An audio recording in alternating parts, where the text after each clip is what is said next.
Assalamualaikum warahmatullahi wabarakatuh. Waalaikumsalam warahmatullahi wabarakatuh. Alhamdulillahilladzi hadzana li hadza wa ma kunna linahtadiya laula an hadanallah. Asyhadu an la ilaha illallah wahdahu la syarikalah wa asyhadu anna Muhammadan abduhu wa rasuluhu alladzi la nabiyya ba'dah. Pemirsa DMI TV yang dimuliakan Allah Subhanahu wa taala, alhamdulillah kita bisa berjumpa kembali bersama program DMI Ngabuburit di Kabupaten Cianjur, dan alhamdulillah kita sudah masuk pada hari ke-7 di bulan Ramadan ini. Di studio kami telah hadir Pak Kiai Ending Bahrudin MSI. Beliau adalah salah satu pengurus MUI Kabupaten Cianjur, juga beliau adalah salah satu pengurus DMI Kabupaten Cianjur. Dan kalah pentingnya, beliau juga adalah mantan Kepala KUA Cianjur. Tema yang akan dibahas tuntas oleh kita bersama pada episode ke-7 ini adalah tentang Ramadan Syahrul Quran. Pak Haji, Assalamualaikum. Waalaikumsalam warahmatullahi. Ini cukup menarik Pak Haji, tentang Syahrul Quran, di mana bulan Ramadan ini ada keistimewaan sehingga dinamai Syahrul Quran. Itu maksudnya bagaimana Pak Haji? Baik, Assalamualaikum warahmatullahi wabarakatuh. Alhamdulillahi wa kafa, wassalatu wassalamu ala nabiyil mustafa wa ala alihi ahli sidqi wal wafa wa ba'du. Faya rabbi syrah li sadri wa yassir li amri wahlul 'uqdatam min lisani yafqahu qawli. A'udzu billahi minasyaitonir rajim. Bismillahirrahmanirrahim. Syahrul Ramadan alladzi unzila fihi al-Qur'an hudal linnas wa bayyinatin minal huda wal furqan. Sadaqallahul azim wa sadaqa rasuluhun nabiyul habibul karim wa nahnu ala dzalika minasyahidin. Para pemirsa yang berbahagia, selamat menunaikan ibadah Ramadan. Marhaban ya syahr Ramadan, marhaban ya syahr siyam. Tema yang diberikan panitia kepada saya yaitu masalah Ramadan Syahrul Quran. Betapa eloknya ketika kita mendengar di masjid-masjid, mushola, pesantren dan sebagainya melalui pengeras suara melantunkan ayat-ayat suci Al-Quranul Karim. Tadarus Al-Quran di bulan Ramadan merupakan obat bagi kita sekalian untuk menikmati suasana Ramadan yang penuh berkah. Dan makanya itu mungkin Ramadan disebut bulan Quran adalah karena banyak orang-orang yang melantunkan ayat Al-Quran setiap hari dan setiap malam. Mungkin itu yang saya dapatkan dari beberapa literasi.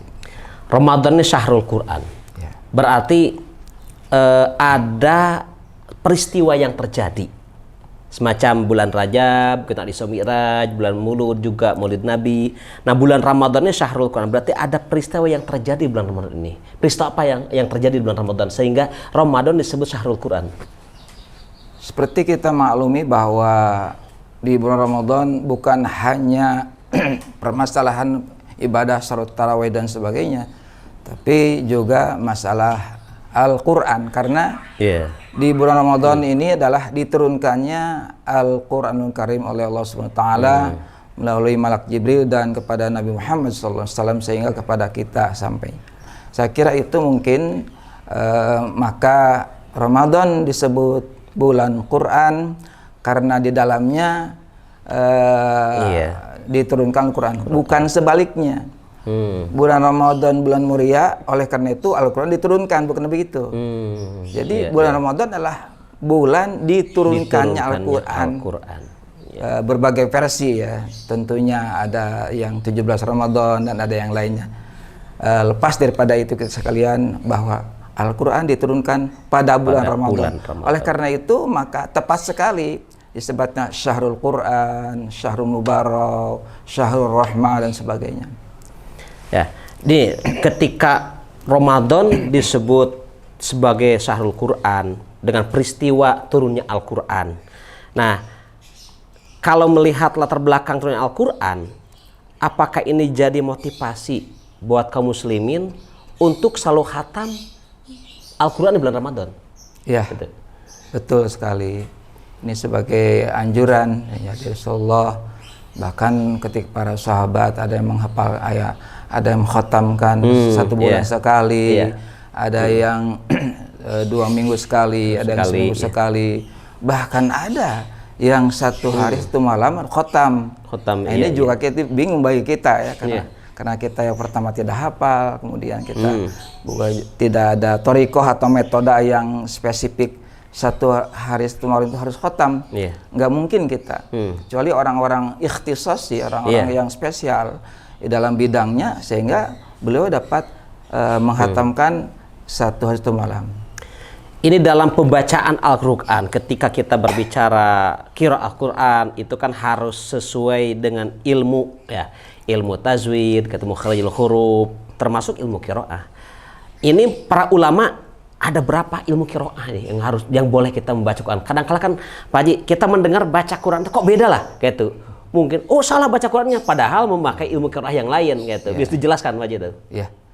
Yang pertama ada satu hadis, Iqra'ul Qur'an fa innahu ya'ti yaumal qiyamati syafi'an li ashabi. Bacalah Al-Qur'an karena nanti di hari kiamat Al-Qur'an akan memberikan pertolongan atau syafaat kepada li ashabi, artinya rujuknya kepada si pembaca Al-Qur'an. Jadi orang yang nggak baca Quran mungkin tidak dapat syafaat dari Al-Qur'an.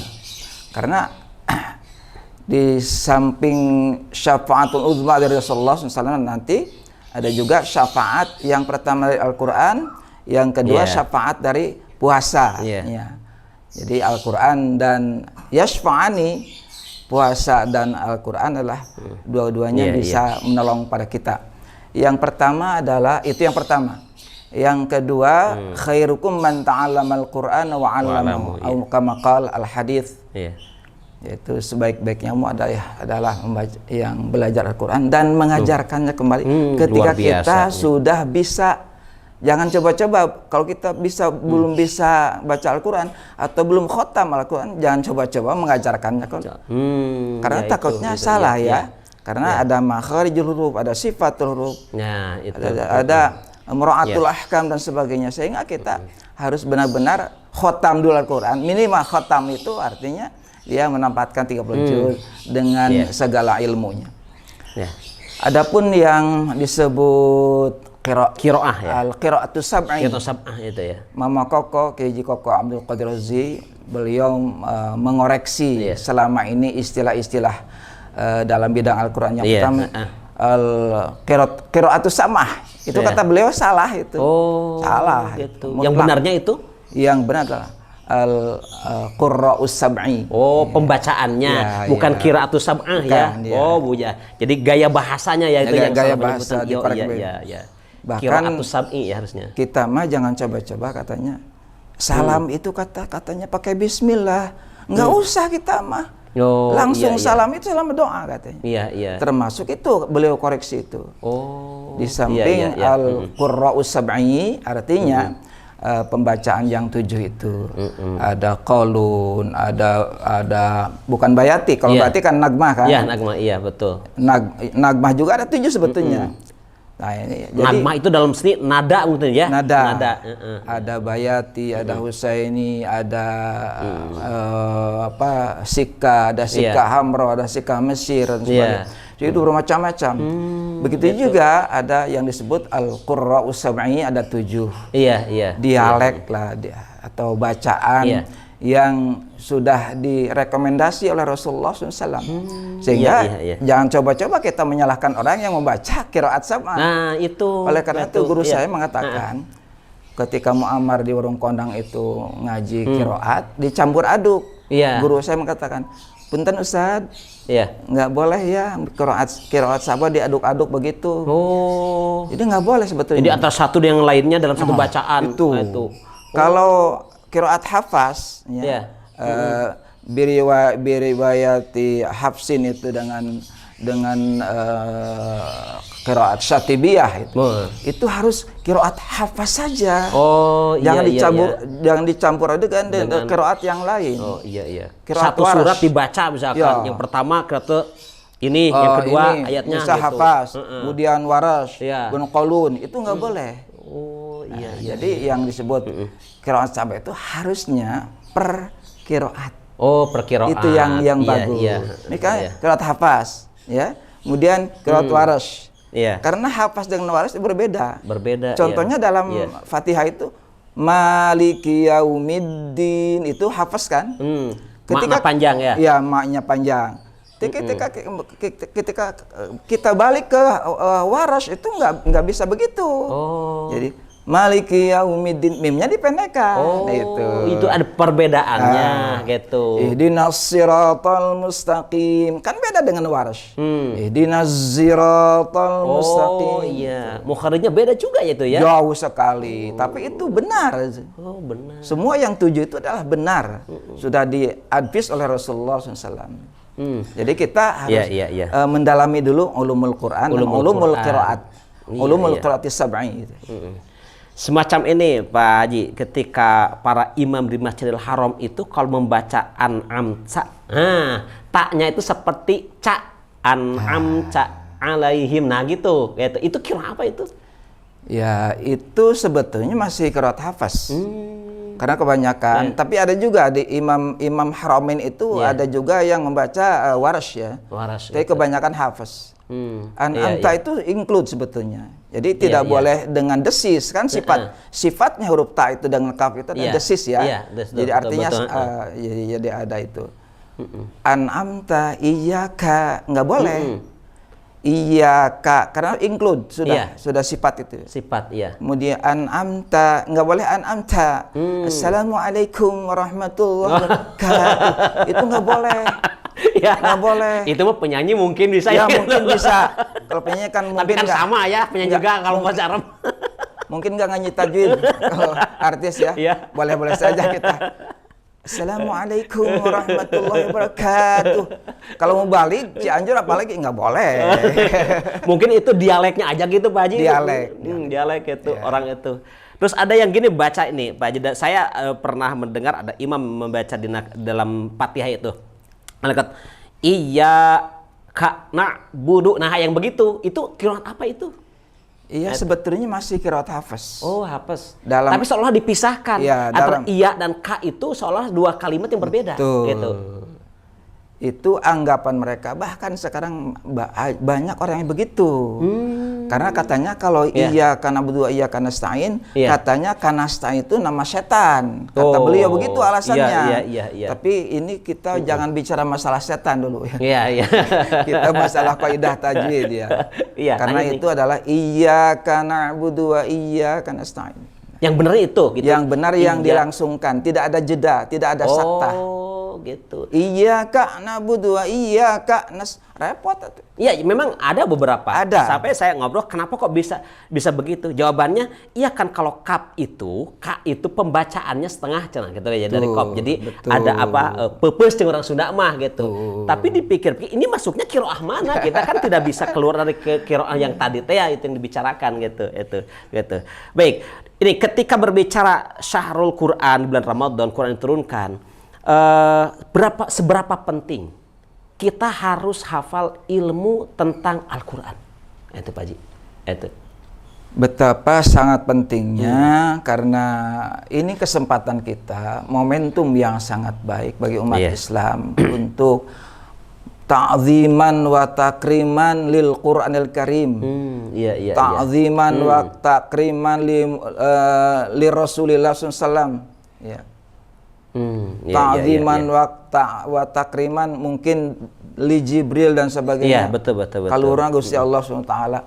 Betul, kita harus di bulan puasa, di bulan Ramadan yang sangat bahagia, yang sangat penuh berkah rahmat ini, kita harus benar-benar harus ada kasang seram gitu sudah mah. Udah belajar Al-Qur'an. Jangan hanya baca Quran, tapi Al-Qur'an harus didawamkan. Karena ini sangat penting. Karena fardu kifayah kan? Iya, betul. Kalau orang satu kampung tidak ada yang belajar ilmu tajwid, maka itu dosa satu kampung itu. Betul. Tapi ada 4 orang yang belajar tajwid cukuplah.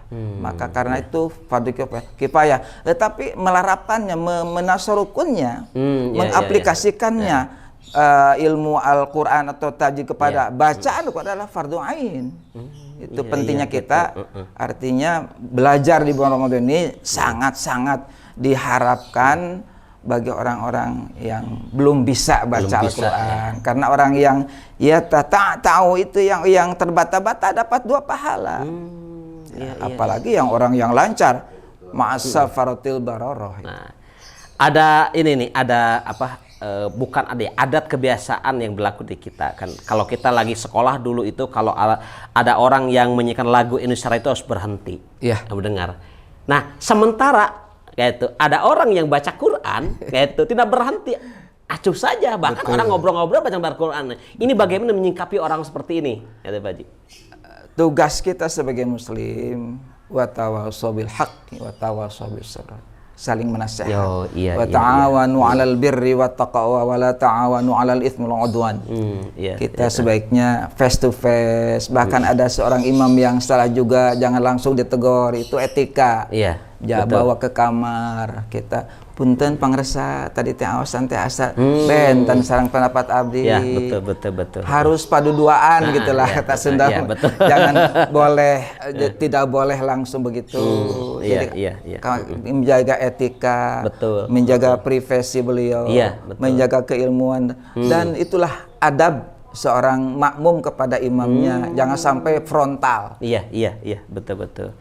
Ini ketika berbicara membaca Quran, ini ada adab-adab atau bahasa Sunda tata krama gitu. Sementara ini kan sudah mulai hilang tata krama itu. Kalau orang tua dulu, kalau ada Quran misalnya 1 lembar di bawah apa di mana gitu, diambilnya harus di kepala, disimpannya di suhun, bahasa nama. Suhun Quran teh doraka, jangan kosman buku wae. Nah, kira-kira apa saja adab-adab untuk membaca Quran ini?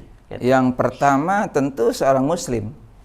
Yang kedua harus suci dari hadas besar dan kecil. Itu jelas. Kemudian membawa Al-Quran begini pun, tangan berdua, kemudian didekap begini atau disuhun kata Sunda. Nah, itu dahulu. Sekarang kadang-kadang anak-anak di gini kayak buku tangan kiri itu nggak boleh, nggak sopan. Itu tidak beradab itu. Al-Quran kan kitab suci Al-Quran, pedoman kita semua. Jadi Al-Quran itu sekarang ini gini, banyak orang yang hafal Quran itu, tapi seolah-olah dia itu tidak barokah apa Qurannya. Itu seolah-olah gitu ya, seolah. Kenapa? Beda jeung zaman dulu. Zaman dulu tuh orang jarang yang hafal Quran ya. Tapi sangat luar biasa. Para kiai zaman dulu itu berbeda. Sekarang kiai itu hafal Qurannya luar biasa. Suaranya bagus, hafalannya bagus gitu. Faktor apa nih? Gitu ada pembedaan. Maaf kalau saya salah nih Pak Haji, dilihat dari karena kita mungkin saya hidup zaman dulu. Oh, guru saya itu hanya segitu hafalannya. Saya lebih, tapi kenapa guru saya lebih kelihatan lebih barokah hidupnya? Ini ada apa sebenarnya gitu ini? Coba. Makasih Bu ya. Mungkin yang pertama adalah faktor keikhlasan. Seperti wa ajengan Miftahul Huda. Kenapa santrinya sampai beribu-ribu, bahkan ya ada santri yang ditikahkan kemudian dijejabkan bikin pesantren. Itu yang pertama adalah faktor keikhlasan. Keikhlasan guru itu sama. Jadi kalau gurunya ikhlas seperti Mama Gentur. Mama Gentur karena beliau ikhlas, bahkan ketika beliau akan mengajarkan satu kitab kecil pun, tipis pun, beliau talek dulu. Beliau baca dulu. Nggak berani beliau kalau nggak baca kitab dulu. Luar biasa. Kemudian faktor keikhlasan itulah yang mendapat keberkahan dari Allah tentang ilmunya. Kemudian etika yang pertama, ada mungkin yang kurang berkah itu karena mungkin anaknya tidak diserahkan pada guru. Punten ajengan, abi titip pun anaknya, kebodohan anak. Ini kan tidak. Jadi siang ngaji kan itu ke madrasah. Sekayang mana gitu. Ayo kalau tadi ngeliat TV. Ini kan berbahaya. Harusnya etikanya begitu. Kalau kita ingin punya ilmu manfaat, sanggakeun putra urang teh kan. Ajengan hampunten nyakeun pun anak sadaya-daya nyakeun kebodohan anak. Itu mungkin faktor kedua. Jadi ada ijab kabul ya. Ada ijab kabul betul Bu ya itu ya. Iya. Makanya kalau dulu saya masih ingat pakai waktu saya kecil ketika saya tamat Quran, hatam Quran nih, itu disuruh numpeng abah teh. cek aja ngantai bejakeun ka abah geus tamat Quran numpeng. Nah, itu zaman dulu. Kalau sekarang kan tidak kedengaran lagi budaya itu.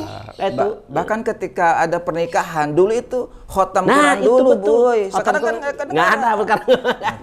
Kemudian itu ada, ini bagus sekali nih, temanya bagus sekali ya. Karena banyak orang yang tarkut tilawah. Sekarang ini banyak umat Islam yang meninggalkan bacaan Al-Quran. Quran mah balatak di imah teh. Iya, betul. Di lamarian, dikunci, dibersih Quran teh. Daftar dibaca. Karena banyak orang yang tarkul qiraah gitu, boy. Itu yang pertama. Yang kedua, faktor keberkahan itu mungkin karena ibnul ustad kal ustad. Anak ustad itu bagaikan ustad sendiri. Jadi ketika anak ustad itu kepengen cocokan kita bikinkan, betul. pengen sesuatu kita layani dan itu sama. Itu mungkin faktor keberkahan, kemanfaatan ilmu mungkin dari sisi itu. Baik Pak Kiai, ini cukup luar biasa. Ini sungguh menarik ya, bulan Ramadan membahas Quran, karena di bulan Ramadan ini terjadi peristiwa turunnya Al-Quran.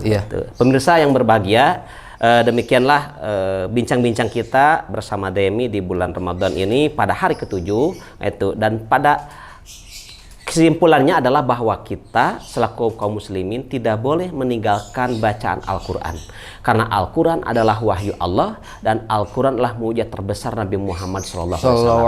Demikian, terima kasih atas perhatiannya. Rabbana atina fid dunya hasanah wa fil akhirati hasanah wa qina adzabannar. Wassalamualaikum warahmatullahi wabarakatuh. Waalaikumsalam warahmatullahi wabarakatuh.